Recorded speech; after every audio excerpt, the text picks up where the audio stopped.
Almost all communication is some form of propaganda. The human relation to truth is very shaky. We adapted to the printing press. How do we adapt to the digital universe and the AI universe coming right behind it? Why? What is it about this moment that is really pissing people off? Our elites are very panicky. They are not confident they're going to be around that much longer. Martin, we are living through a moment unlike any other in modern history by my estimation. Institutions are collapsing, trust in leadership is at an all-time low, and narratives that once held people's rapt attention, literally holding society together, are all falling apart. You wrote a book about this called The Revolt of the Public. Now, my audience doesn't just want to understand the chaos. They really want to understand how to thrive in this moment. So if it works for you, let's start here. What is the major force that's shaping this revolution, and how can people thrive in a moment where truth is so fragmented? I mean, that was my job at CIA, was to cover the media of the world. And it was an easy job. Looking back on it, I didn't think so at the time. One never thinks so. Its job is easy. But looking back on it, it was an amazingly easy job. You know, each country had one or two, either newspapers or like with the BBC would be a broadcast that were authoritative. And if the president wanted to know, okay, what are the Brits saying about this policy? You go to the BBC, what are the French doing it? You go to Le Monde. It was very easy. And then all of a sudden, everything went haywire. Just absolutely haywire. As the internet, this gigantic tsunami of information riding on, propelled by a digital earthquake. In the year 2001, information was produced that was double the volume of everything that had preceded, all the way back to the cave paintings and the dawn of culture. Year 2002, double 2001. And if you chart it, it kind of really looks like a tsunami. It's this incredible spike. At that time, I was sitting at a very high perch at CIA. I had a view of the entire media of the world. And I could see as countries digitized, as that tsunami rolled around the world, right behind it, there was ever increasing levels of social and political turbulence. And this was beginning in the OOs all the way up to when it finally sort of erupted out of the digital world into the real world with the Arab Spring and everything that has followed since.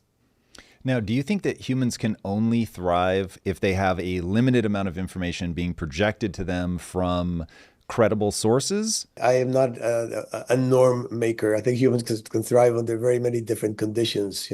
We have lived in the deserts and in the Arctic. And for informationally, it can be the same. You can live in an overabundance or you can live with scarcity. It's just learning how to deal with it.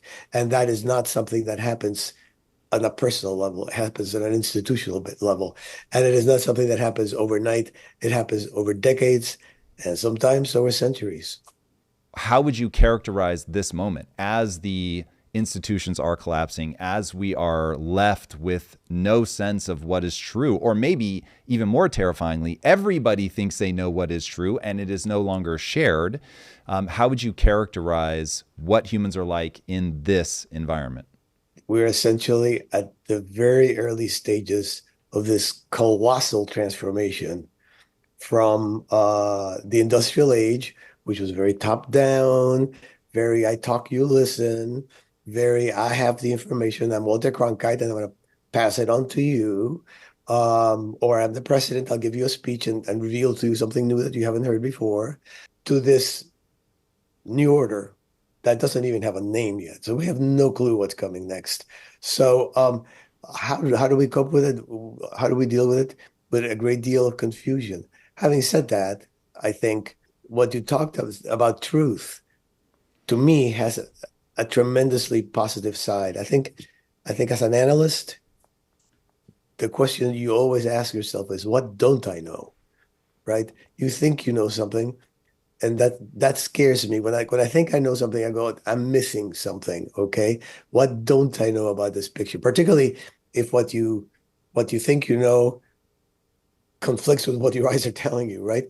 There have been all these analyses about Trump, for example, and you go, well, like, how can they live with this kind of cognitive dissonance where they say all these things and they call him Hitler and you see him frying French fries in a McDonald's, you go like, this doesn't make any sense.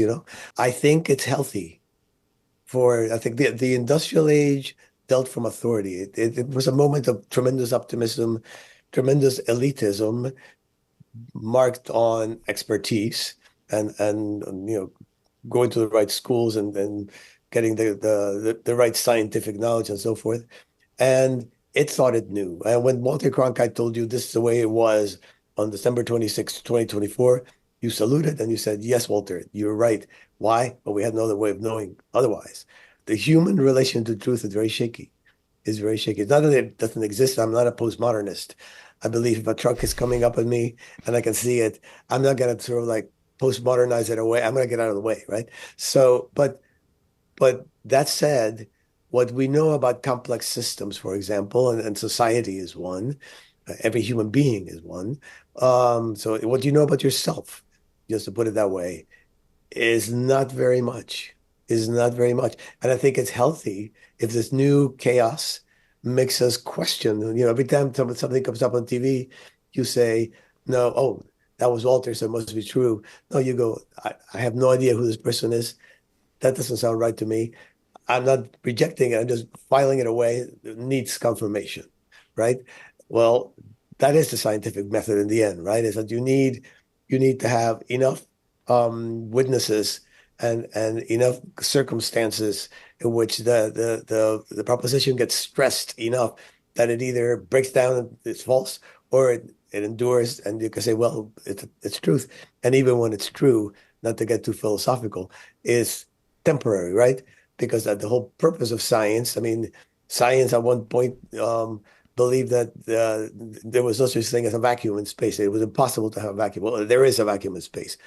So truth advances, but it has to be understood. It's a tiny little advance on this vast darkness of ignorance that we carry around with us. Before I read your book, I had become obsessed with this idea that we may need a limited amount of information given to us. I don't think I was saying from on high, but certainly we were thriving more in an environment that had a limited amount of information such that we could all construct a shared view of what is true. Now, the reason I think that that is probably true is because of the dispersion of intellect. So you have people at the top, you have people that I'll call right below. So you've got the elites, you've got the almost elites, you've got sort of the average person, you've got people that don't have the cognitive horsepower to do what I think you're proposing.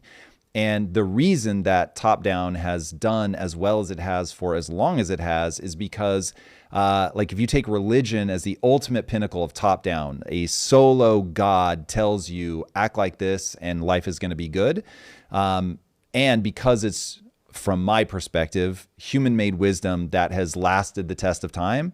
So if you take that as a definition of religion, the wisdom that lasts over time, you get this, hey, think like this, act like this, your life will be better. People believe it comes from God, and so they just do that thing, and society hangs together. And now we're seeing this wrecking ball blast through everything because of the preponderance, the tsunami of information, as you were calling it. And I worry that because there are people that don't have the intellectual horsepower to make it, because you have people, the sort of average band, they don't even want to think about it, because you have a layer above them that are almost elites and are probably annoyed at the elites, and I think this is a large part of the battle on social media, you now run into a landscape where the people who just need somebody, because they don't want to think about it or they don't have the intellectual horsepower to deal with it, to have a model that works. And without that, it seems like you're doomed to repeat Arab Spring, where you almost have something and it collapses, or Occupy Wall Street. You almost have something and it collapses. Please prove me wrong. Oh, I mean, I think there's an element of truth in that. I would just say a couple of things. Number one, no doubt, when Adam and Eve looked back over their shoulders and saw that angel with a fiery sword, they thought, geez, life was so much better back then. We could talk to God directly and, we could walk around naked and nobody cared. But they had bitten the apple.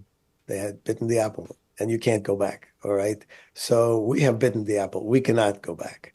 We are now where we are, and we have to deal with this structure of information that is before us and that is unrolling. I mean, you have artificial intelligence just coming around the corner. Um, and I will tell you another aspect of that that contradicts what you said somewhat, and it's a story or kind of a parable I have borrowed from a person I respect a lot, Antonio Garcia Martinez. Imagine you got into a time machine and went back to the 30 Years' War. 30 Years' War, as you know, was the most destructive war Europe has ever known, including World War II per capita. It decimated Germany. It took generations for the population to come halfway back up to what it had been. And why did the 30 Years' War happen? Well, there had been a previous tsunami of information, a previous shift in the landscape. It's called the printing press. So if you went to the typical man on the street in the 30 Years' War and said, well, what do you think of the printing press? That person would have said, it is the most horrible, destructive, conflictive, insane thing. Look, over here, these people are coming out of their church and they have a creed. And look over there, those people are coming out of their church and they have a printed creed. And there are 6 words that are different and they're killing each other because of those 6 words. They can now see the words, whereas before it was like, who cares? Nobody knows, right? Um, the 30 Years' War would never have happened without the printing press. And this man on the street would have said, tear it up, destroy it, get rid of it. Okay. Now we know today, because of, time has passed, that it was the most liberating communications invention ever. I mean, the internet is going to have to work real hard to come up to what the printing press did. It gave us the American Revolution. It gave us the French Revolution. Most importantly, it gave us a scientific revolution, which would have been totally impossible without a printing press maintaining all the data, so that scribes couldn't mess it up. So your idea that top down is good if there's just one top. But if there's 20 tops and they're all saying, I'm the top, and they all have the means of communication that explains to them, well, this is why they're bad, because those 6 words are missing, then you have an even worse chaos. We are not anywhere near 30 Years' War level of disorder or violence or war. So we are doing way better than what the printing press brought upon us. Now, if I were to append that with the word yet, we're not doing as bad yet, would that feel accurate? Or do you think that this is more of a moment of dissolution, where instead of rallying together, we're actually all about negating, tearing things apart? How do we adapt to the structure? We adapted to the printing press. How do we adapt to the digital universe and possibly the AI universe coming right behind it? How do we do it? There are many, many ways of doing it. My concern, one of the major reasons I wrote the book, is that at the end of this very destructive process, it is destructive, no question about it, a whole system is being torn down. It's like the airplane is being replaced in mid-flight. It's not an easy thing to happen. But at the end of that, I would like to see democracy, what we call democracy, our system of government, with all its rights and protections, be at the end. And there's no reason why it can't be, and it cannot be, it shouldn't, it could be enhanced, because when you think of the great big hierarchical structures, the mass structures of the industrial age, they're not particularly democratic. The Republican Party or the Democratic Party in its classical day, they were not particularly democratic. They got told who to vote for, right? 8 guys sat in a room, picked a nominee, and everybody got told, that's your man, and you voted for that person, right? And some variety of that is still happening today. I was going to say, that sounds pretty familiar. Yeah, a little more chaotic perhaps, but it's still happening. So the digital world is a flatter world. You're always going to need hierarchy. I don't think we could dispense with hierarchy. That would be utopian and counter actually to human nature. But it can be a much flatter hierarchy, and you can see the top more, and you could trust it better because you can see what's going on. There's not this opacity that industrial age mass hierarchies have. So it could be. I'm saying it's going to be the potential for a more democratic form of government that it utilizes the internet to basically pipe into public opinion on a real term basis is there. And there's no reason on earth why it can't happen. All right. I want to quote you back to you. I think this is a pretty interesting quote given what you just said. The unbundling of truth makes the business of democracy ever more difficult to conduct. As we fly ever farther apart, we can only hear each other when we scream. The result, I'll repeat, has been paralysis for democratic government. So is it merely an act of faith that we will get to the other side of this, or do you see an actual path? The future is an impenetrable veil, right? I'm not going to pretend that I know what's going to happen. I never make predictions. I worked for CIA. Prophecy was its business model. And when tomorrow looked like yesterday, which, believe it or not, happens more than you think, then they were right. But what the president wanted was discontinuities, and every discontinuity CIA got wrong. And I learned never make a prediction. Complex systems are inherently unpredictable. Um, so let me approach this then from a I mean, different angle. let me finish out because I wanted to get Sure. to we are on an early stage. The quote you mentioned is 100% accurate. I think has gotten even worse since I wrote that. But I'm describing a stage in what is maybe a century-long process, maybe more. Yeah, that is terrifying. Something that I remind myself frequently is while the long arc of history really does seem to bend toward justice, it does not care about any individual life or generation. It will just thrash them, the 30 Years' War being a very prime example. Let me approach this from a slightly different angle. You said something earlier about adaptation. And so please know as I ask my questions, I'm far less interested in you predicting the future, though if you have a prediction, I will take it. But more knowing my audience cares about how do I navigate this moment well. So if we take that concept of adaptation, how does one adapt to what's going on? Now, I see the battle right now being between the sort of Sam Harris's of the world, who I love Sam Harris, and I think he's such a brilliant thinker. But the way that he's coming at the world is very much, we need a new set of elites. And they need to be able to put some constraints on what people are saying and talking about. Otherwise, you're going to get Donald Trumps forever, and it's just madness spiraling off into infinity.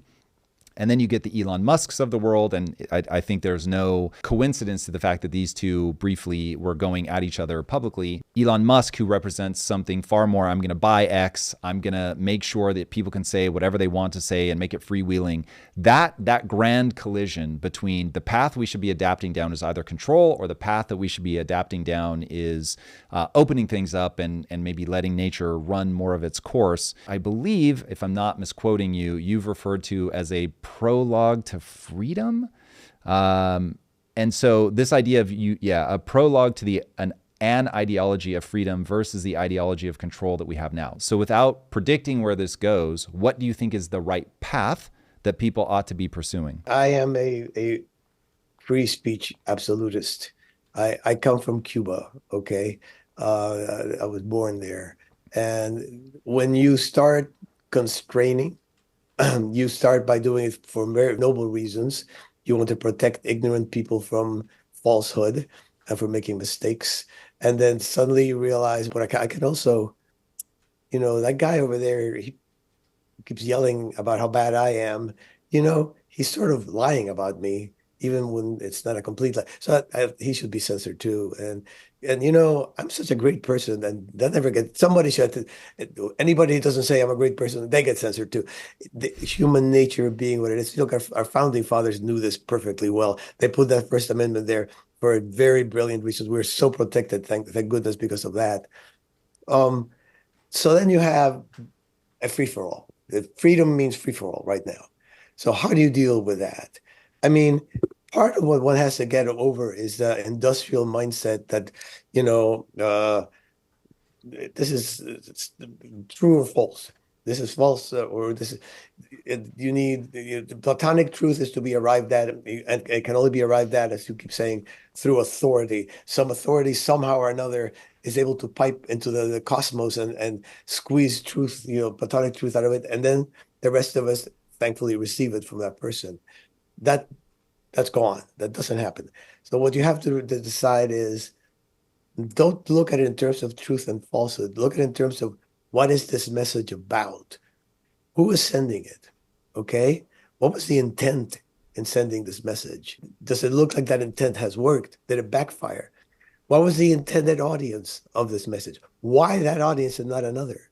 Who's behind the the author? Is it just a guy on a blog? Is there some millionaire paying him to do it? My friend Andre Mir says the most interesting news is fake news. And the most interesting part of fake news is the fake part. Because if I'm trying to tell you something that I think is true and I happen to be wrong, well, that's just an error. That's neither here nor there. But if I'm consciously lying to you, I mean, if I were you, I would say, well, that's fascinating.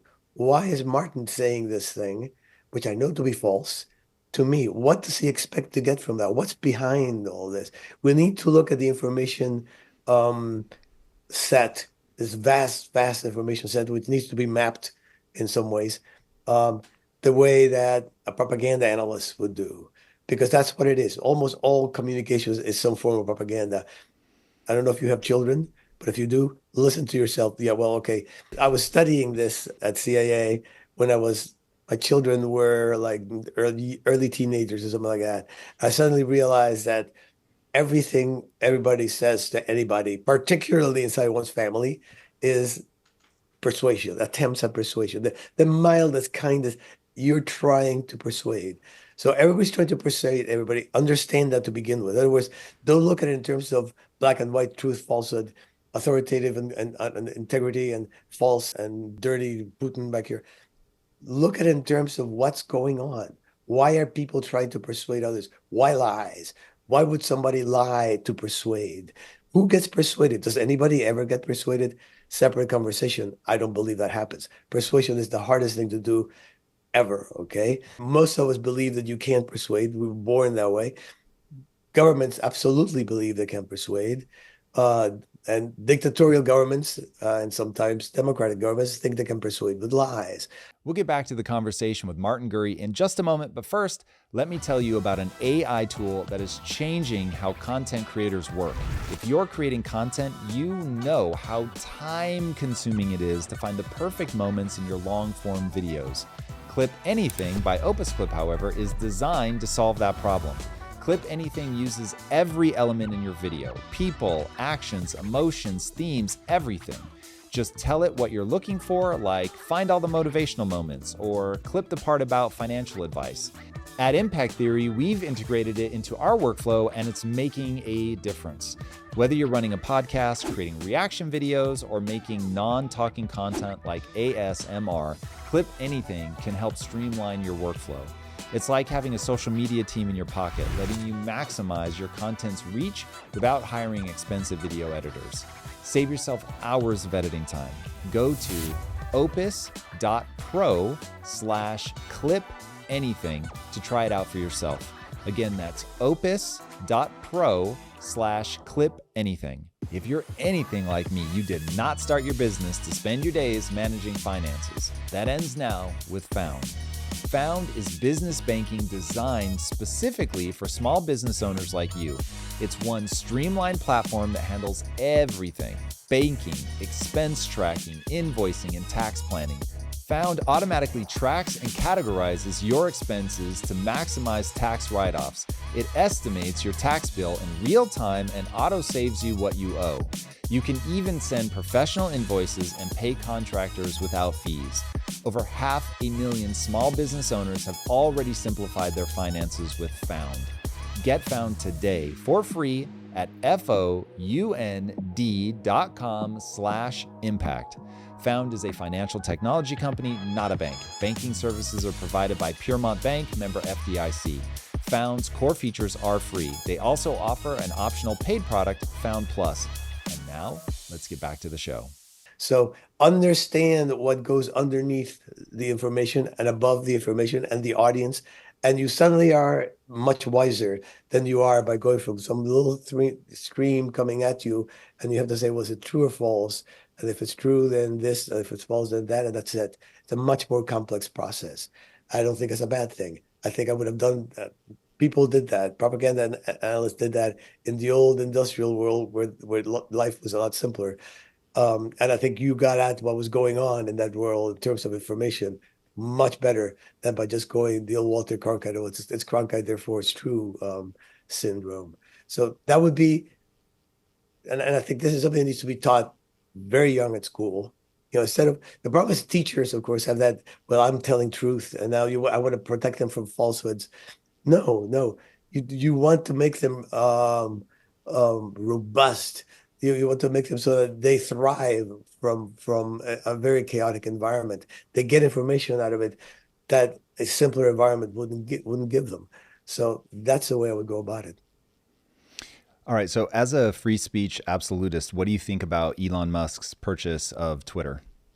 I mean, I think it prevented the greatest runaround on the First Amendment in my very, very long life in the United States of America. Okay. I think it prevented that. When he said he was going to buy Twitter, the blowback was so disproportionately huge. People were saying things like, "It's going to destroy your democracy if somebody allows things to be said on Twitter." And it really perplexed me. All right, I believed at that time that it was kind of like a bunch of elites who kind of in a conformistic ways had all agreed their words we're not going to use. They're people whose opinions we want to kind of shadow ban or whatever, or just silence. Um, and it never occurred to me that the United States government was behind it.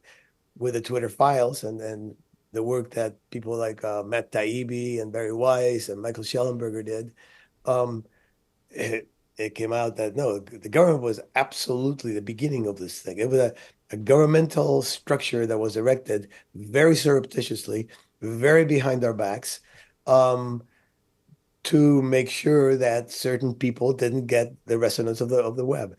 It began with COVID, the pandemic, but as I say, it quickly became, well, we're preserving democracy by silencing Trump and his allies. And then it was like from there on, it was like anybody who doesn't, you're Russian. If you're against the Ukraine war, then you're probably a Russian too. So the whole range of normal, everyday, sometimes as Mark Zuckerberg recently said, parody sites, right? Parody sites that were just making fun of things got either kicked out of social media or shadow banned. Yeah, it has been eye opening to say the least. Um, Elon has been saying something recently that's really freaked a lot of people out in the media, which is "you are the media now," Yes. meaning the users of the X platform. What do you take from that? Like, what is that collision? Why would the media be up in arms about the people being the media? Yeah, I mean, I'm not really big on slogans, and I think Elon, like any really, really good internet person, is just like a fountainhead of memes and slogans and whatnot. It's like a geyser. Um, but I think what you encounter there is the old world looking at the new world. The old world, you had a press pass, and man, this press pass got you into places nobody else could go to. And you were connected to these prestigious institutions, the Washington Post, the New York Times, CBS News. And that made you a special kind of person. And now here's this clown, Elon Musk, who maybe he can build a rocket, but what the hell does he know about media? Saying, no, you are the media. Anybody's the media. Anybody can say anything. So any ignorant person can say whatever ignorant thing they're going to say. And that is somehow equivalent to me with my press pass, who have just talked to the president. How can that even be possible? And they're angry. They're angry. I mean, it they're dying out, by the way. This is a slow process of what you hear, all those screams that you hear are the death agony of a whole set of media instruments that cannot possibly survive uh, just for a question of business model into the digital age. The digital age. It is a fascinating shift that is happening, and to be a part of it is certainly bizarre, not something that I ever thought would happen.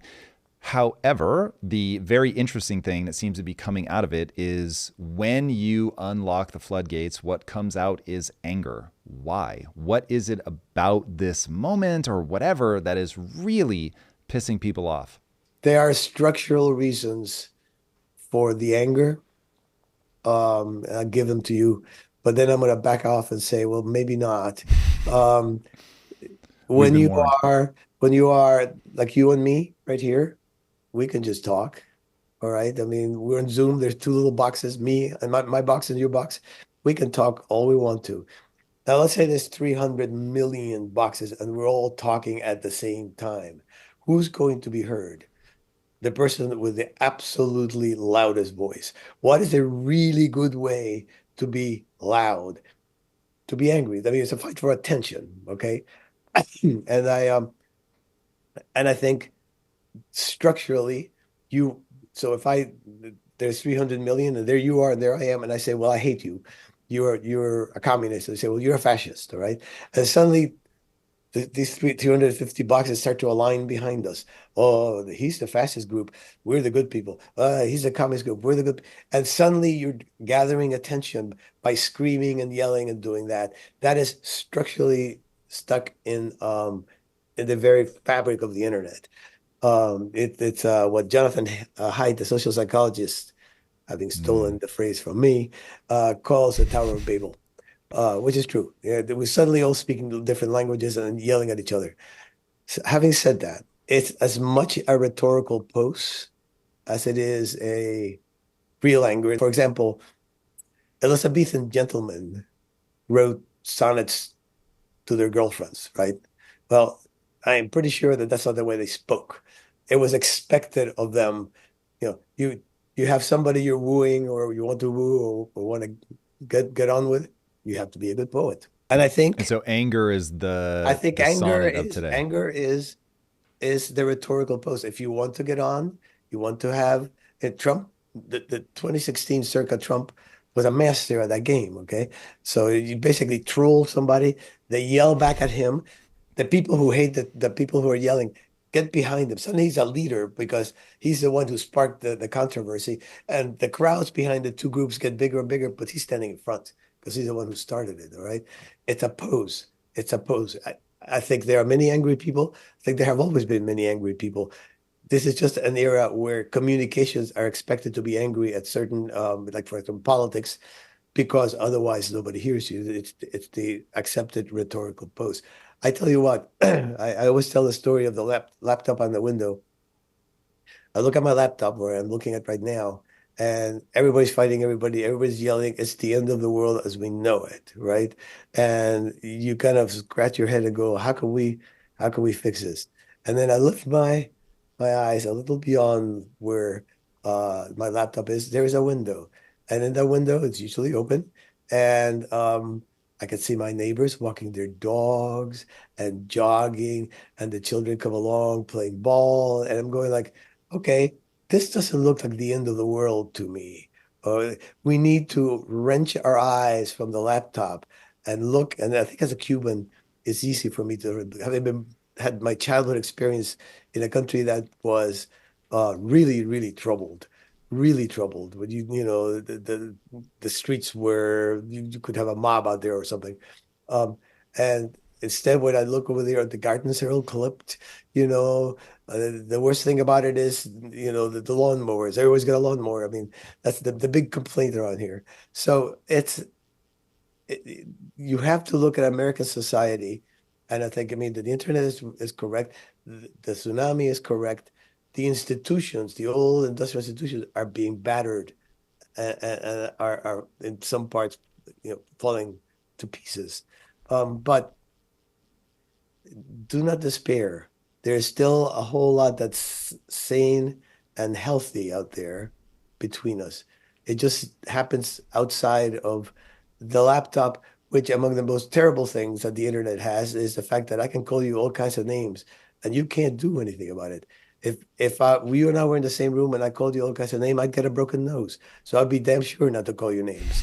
In the internet, I can call you whatever I want, and you may not even know who I am, much less get even with me. So there is a lot of incentives to, be that angry person, to say the extreme thing. Uh, but that's the internet. And there's a difference between the two. The two worlds are connected and ever more deeply connected. So that's my proviso. All right. So, given all that, what does it tell us that Trump got reelected? Is it just that he's so good at cutting through the noise, or does he represent the anger? I'm a big believer that while it's not the sum total of the anger and frustration, but I believe this is an economic phenomenon. I know that you don't. Right. So I'd love to hear why you think Trump got reelected if economics is not what's driving this. I mean, economics always plays a part of everything, so you can't completely dismiss it.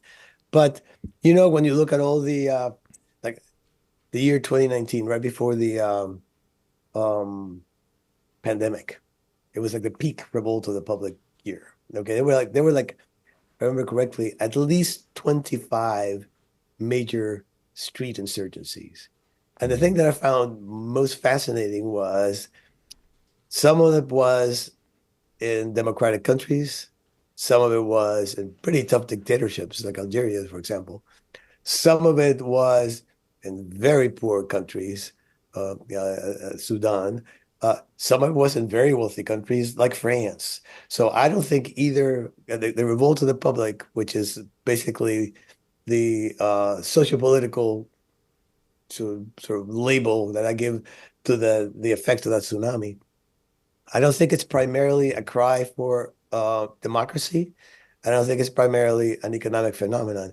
And when you look at the economics of it, it is never the marginalized or the poor or the bottom of society or the discriminated that take to the streets. It is the educated. It is the um, children of the elites sometimes, the children of the middle class sometimes.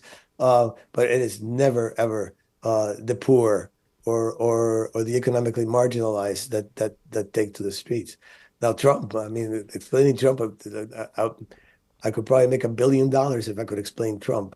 I he is an inexplicable thing. He is a political mutant. I don't know if you ever read the Isaac Asimov books on the Foundation, and this is science fiction stuff.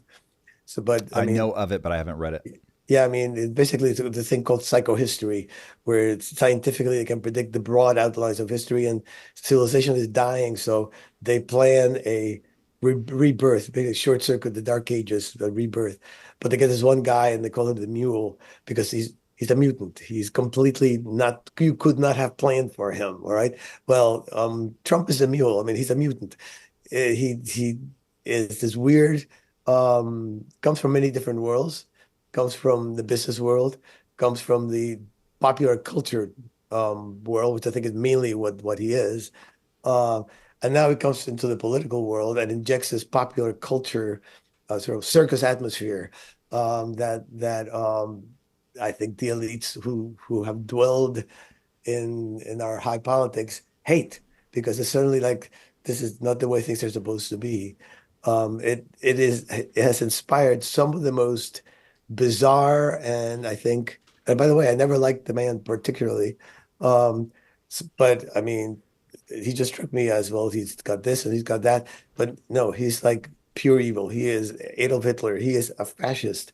Now, if you have any knowledge of what those words mean, you really ought to go to therapy because they connect absolutely not at all with the person Donald Trump or the politician Donald Trump. So Do you think that I Trump I is a dictator or fascist in the making? That's always the pushback that I get when I say, bro, look at Hitler and what he did. It's insane. Then people's pushback is going to be, well, compare Hitler, right after World War I compared to where Trump is at in the beginning of his career. Like, you just need to give more time, and he's on that slippery slope. the guy's 78 years old. Come on, name me a dictator that started at the age of 78. Dictatorship is a hard job. You start young, usually in your 30s or 40s. I mean, practically every dictator that I can think of started either in his 30s or 40s. Fidel Castro was 33 when he took over. Lenin was in his 40s. Whoa. Yeah, I mean, it's a young man's game. Look at the revolutionaries, both in our war, the Constitutional Convention, for example, or the convention in France during the revolution. These were young people, okay? These are all young people. Napoleon was, I think, in his late 20s when he started to take over. So the idea that there can be a dictator who starts at 78, plus, okay, I'll give you one more reason, and then this is a boring subject. Um, One of the things you have to be a dictator is command of a powerful institution. I can be your own private army like Hitler had, with the SA, or it can be the real army, or it can be the Secret Service, um, or it could be for Stalin, for example. He got to appoint everybody in the Communist Party, so everybody that got appointed was a loyalist. But you need a strong institution that you can then turn against the others and say, well, I'm going to overawe all the institutions with this one or these two that I own. The institutions hate Donald Trump. There isn't a single institution that likes him. None.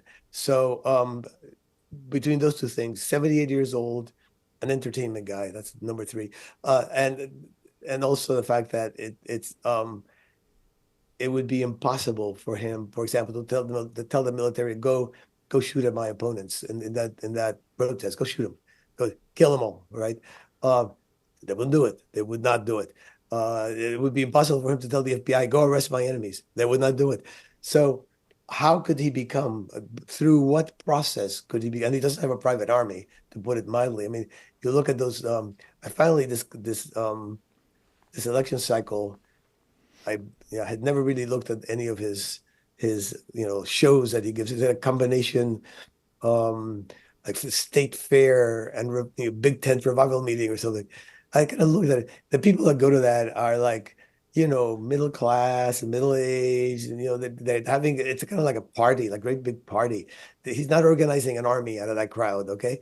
So I to me that's just it says more about the people who claim these things than it says about Donald Trump. What do you think it says about them? I think it says them that they are living in a world, in a house of mirrors.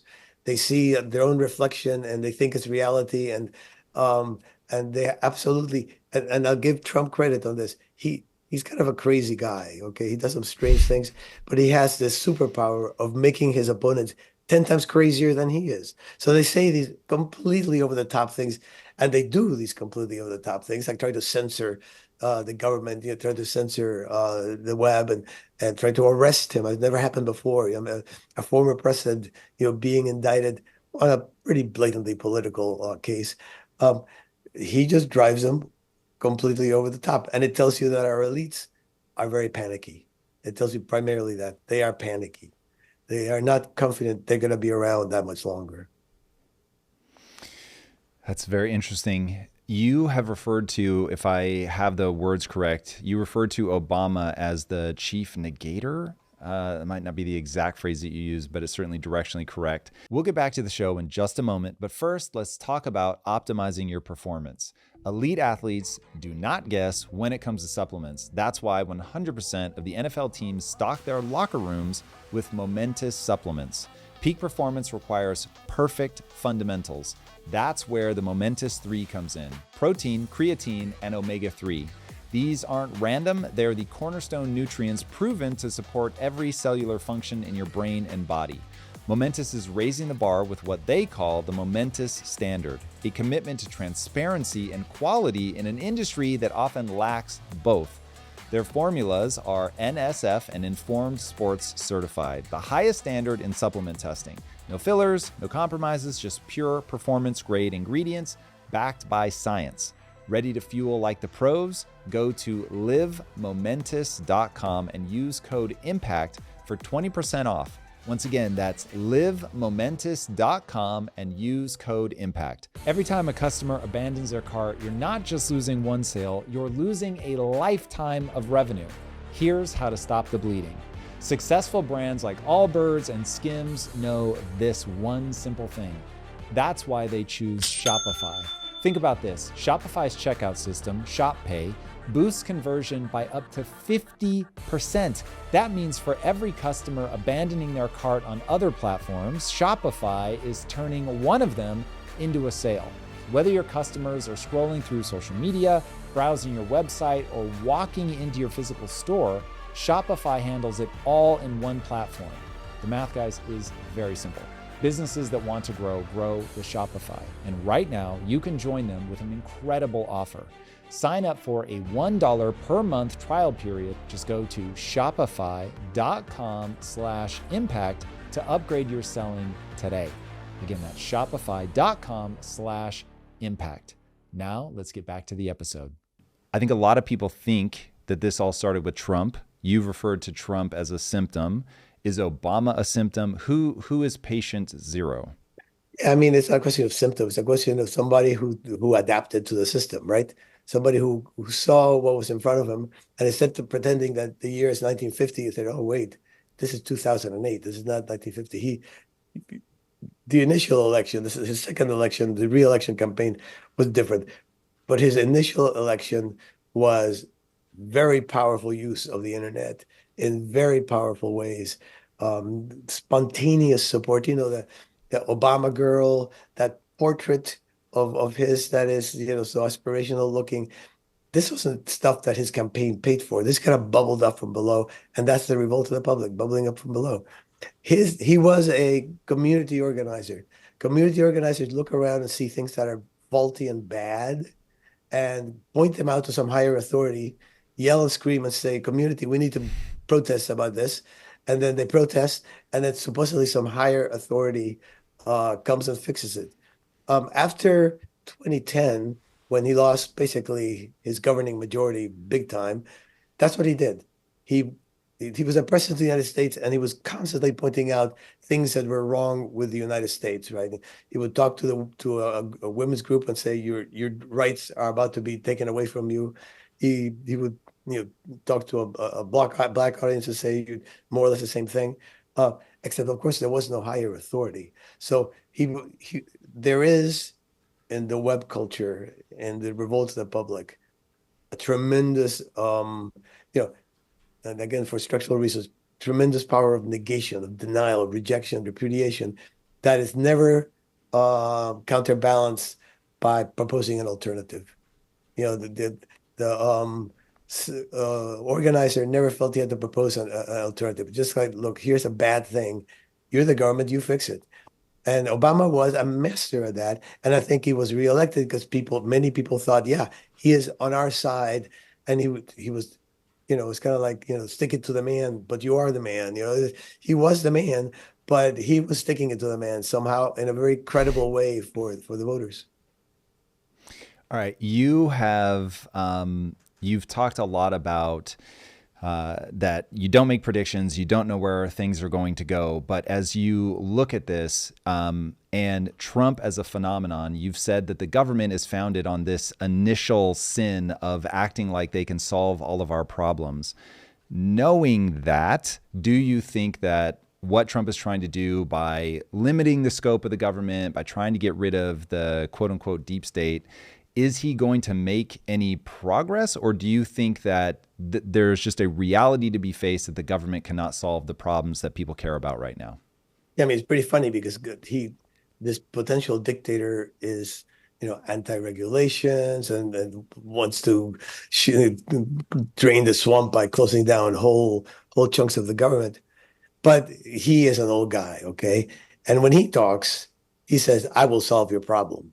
I will do this. I will achieve that. I will do the other." He has always talked that way, even when it's blatantly obvious that the problem is not really a problem, it's a condition that can't possibly be changed except through a long, long process of evolution. He doesn't care. He will say it. So I don't know. I don't know how it's going to turn out. He's got a big fat target, I have to say, coming after the Biden administration that did so many bizarre and unprecedented things. He's got a big fat target. He can go negation on all that stuff. He can basically burn that harvest to the ground, and he would be doing a good thing. Now, whether he replaces it with a different system, what we need, of course, is a reorganized, reconfigured federal government. We sort of did this in the early 20th century. We reconfigured the federal government to fit the mass information age. Now we need to kind of do the same thing for the digital age. I calling me skeptic. The best thing he has done in that regard is he's bringing in a whole bunch of young buccaneers. Who's kind of his cabinet is something like 20 years younger than his first cabinet back in 2016. And those guys some of them are going to be hanging around, and maybe they will have what it takes to get us there. It's a long process. No doubt. So as you look at you've said that so many things have modernized, but the government is really struggling to go digital. What do you think is going to be the role of AI? You've got Elon Musk, obviously closely tied to the government, building an AI company. Do you think AI is going to help or hurt? Is it just going to flood more information? I What does mean, that look like? I have no idea. I have no idea, and it would be rank speculation. But rank speculation is fun, so I'll give you some. There we Um, go. um, I mean, you could have such an amazing world with AI, right? You could have a farmer that tells AI, okay,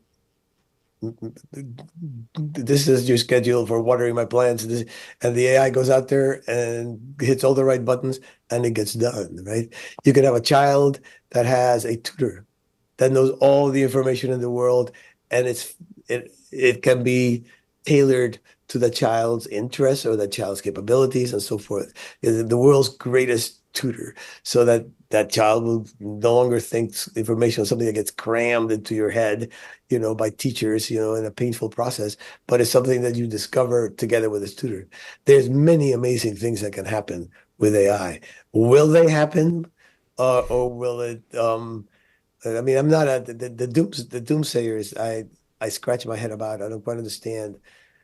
All the doomsday scenarios with AI are trivial in my opinion. But it could go bad. I mean, it could go bad in many different ways. The worst it could go for me is if the government gets a monopoly or basically puts out regulations that only rich and powerful people can play with it. We should probably put it out there for as many people to play with. That's the way, it's going to be a Darwinian process. And the more that you can have people who are trying to adapt to it and exploit it, the sooner we can get to where we want to be with AI. All right. So many people in my audience are in the age group of doers, people that are going to make the very fabric of our society going forward. When you think about what the right approach for them is, one thing that you've talked about are charter cities. And I believe Balaji Srinivasan, who talks about network states, both of which seem to take this idea of people need to compete for the citizens, that it needs to be way smaller. If you were going to give us that like, hey, this is probably a path to at least explore, what would you tell us about charter cities, the idea of network states? Well, I know that network states better than charter cities. Charter cities are, they're at the mercy of the political climate. Network state is totally speculative, so they're just at the mercy of Balaji's enormous brain. And I think it's what he does is a very tremendously necessary thing, which is push the possibilities to their absolute limit. All right. In my humble opinion, there will never be network states. But what do I know?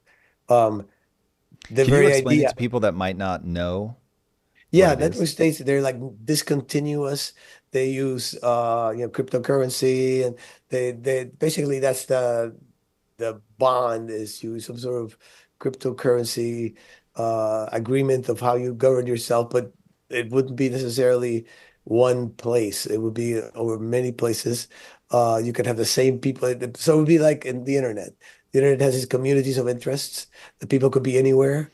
Well, it would be like that only for real. It would be like a country, right? So it would Mm. be a community that ruled itself along certain interests. I mean, that's a fascinating concept. It's not an impossible concept. I'm not saying that's totally not going to happen.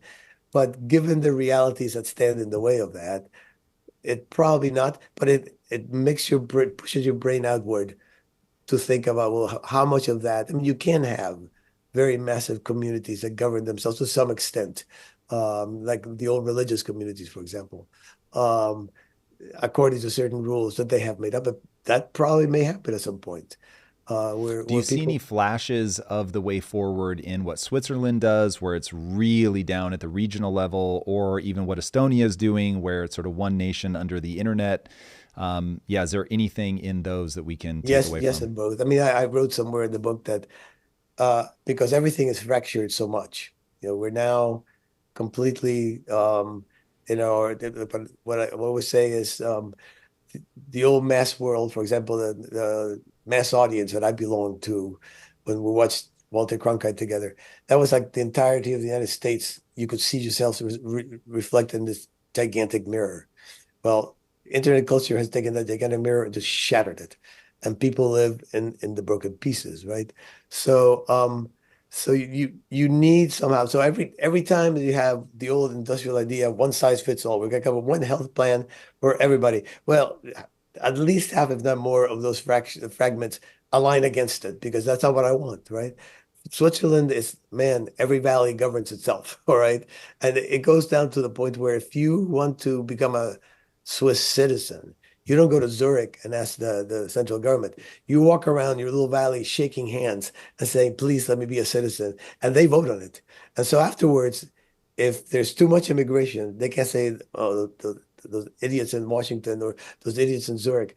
And if you turn out to be a good thing, they go, well, it's my credit, not them. It's you own the decision. And I think with the internet, you can do that along, particularly in local and state government, you can do that very easily. Um, so I think that's a model. That's a definite model. And of course, Estonia has a really robust system. Living next to Russia, you have to. That everybody just has one number, and you can look at everything that's online. That's you. You can ask for what files the police have on you, and as long as there's not an ongoing criminal investigation, they have to give it to you. All right, Martin, leave us with a window into how we can determine what is true. My vote has always been utility. You've got a goal. Does believing this thing move you towards that goal or not? What do you have for us? Truth is not a thing. Truth is a relation, right? Truth is there's no such thing as facts. One person's fact is another person's, nothing because it doesn't fit their framework. So the important things are not facts or truths, they're frameworks. All right. So again, I go back to my propaganda analysis is you have to understand the framework in which a proposition is being presented to you, right? If it was a Marxist-Leninist framework, like in the old Soviet Union, you understood that. I mean, we devoured all those incredibly boring, by the way, um, writings from the Soviet Union and the satellite country. We devoured it because you could get information from it. You just had to understand the framework, right? So what we have today is tremendously competing. It's not truth and falsehood. It's competing frameworks. And keep an eye to what the frameworks are. Like Trumpism has this framework. The elite framework is tremendous resonance because the New York Times and the broadcast news and all these people sign on to the elite framework, but it's just a framework. So some things are true, maybe in the real world. Some things are just the way they're being described is probably an exaggeration or a lie. Um, in the end, if it's not engineering, you build something, it either works or it doesn't. Um, in society, you live in your small world, your Dunbar number world, 150 people. And that's pretty easy to tell usually what's true and what's not, and who's honest and who's not in that world. Live in that world. The part of the problem with the internet is it makes us think that we were born to judge the president of the United States and to write about it and say, well, this is false. This is, you know, no, I mean, the president of the United States, thank goodness, this is one of the things I love about the United States as opposed to, for example, Cuba, has tremendously limited influence on my life. Who the president is, I don't even feel it half the time. Okay. So, but if my wife is angry at me, or, one of my children is sick, or my neighbor, gets angry because, I stepped on his lawn or something, that matters a lot. All right. So you have to live in your small world, your Dunbar world, and keep an eye when you raise your eyes to the social, the mediated world, um, to the frameworks. And the frameworks will determine why people are saying things. And then does it have an application for me or not? That's for you to determine. But just looking at this information as, yes or no, true or false, that doesn't work. You have to look at the framework. I love it. Martin, your book, Revolt of the Public, was hugely influential for me. Where can people engage with you, find the book? Yeah, the book is on Amazon. It's easy to find. It comes in Audible, it comes in ebook, and hardbound. Hardbound, by the way, this is Stripe Press, and the big Stripe company is an internet financial company. And as with all Silicon Valley entities. They have the best designers in the world. And alas, I will tell you, I get told that is the most beautiful book I have ever bought. At least as often as I get told that is the smartest book I have ever bought. Okay, it is a pleasure. They had a wonderful designer for the book, Tyler Thompson, and it's worth buying. They're paying the extra money for the copy because it's pretty. I can agree. It is a gorgeous book. Martin, thank you so much for joining me today, man. I really appreciate it. It's been fun. Awesome. All right, everybody. If you haven't already, be sure to subscribe. And until next time, my friends, be legendary. Take care. Peace. If you like this conversation, check out this episode to learn more. A brilliant piece of the human experience, right? First of all, to answer your question directly, destabilizing the United States would be very difficult because at the end of the day, the US we are a strong unifying culture. When we are attacked,